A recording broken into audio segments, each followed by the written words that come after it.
I'm going to move on from that, and I'm going to move to Dr. Keane. I just would like you to speak on school administration programs, and you know, from the perspective of both a student and now as a supervising practitioner. Sure. I was thinking a couple things. As a prospective student, as a student going through the program, when I was at Yale, I went through Yale, and I was not married. I was single at the time. And I think if I had to do it all over again, I would be married. Or I'd have kids. I have 3 kids. And I just felt I had too much time on my hands. And I mean, I did a lot of things. I did so much academic work. It was incredible. But in some ways, it wasn't balanced. And when I went to Marquette, I was in a very high-powered doctoral program. And as soon as I took myself too seriously, I had to change the diet. So I reverted to my dad role, and actually that added a certain balance to my life.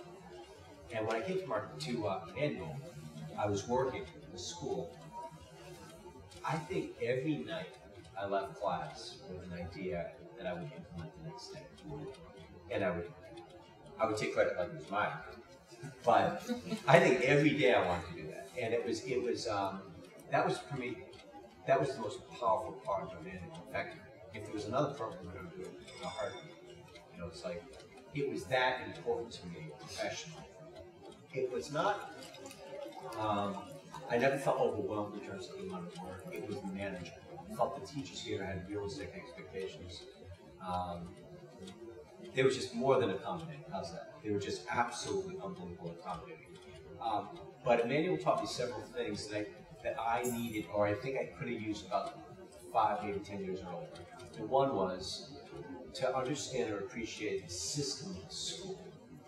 And we took courses, I deal with budgets all the time, but at that time I wasn't dealing with budgets a lot. Budgets are important, and you have to understand how to navigate them. I remember taking a class with the manual teachers, and she said, buses are important. And frankly, at that point, I really did not realize or consider that is a fundamental part of school. I mean, these systems have to work. Lunch is important. Scheduling is important. So Emmanuel, in some ways, introduced me to the system of the school. You realize, yes, what's going on in your classroom is important, but the system and the management of that system is enormously important. So as a student, that was what my takeaway at 8. As an administrator, I say because of the Emmanuel scholarship, 40% is still for teachers within the diocese, which is enormous in terms. Over half of our teachers are using Emmanuel, are going to Emmanuel, and it's really a maturity as a teacher. So they come in as great teachers. We have wonderful teachers, but they really mature in their understanding or appreciation. That's what's going on here. The last few years, I've just been in my classroom, and now I see how this whole thing comes together.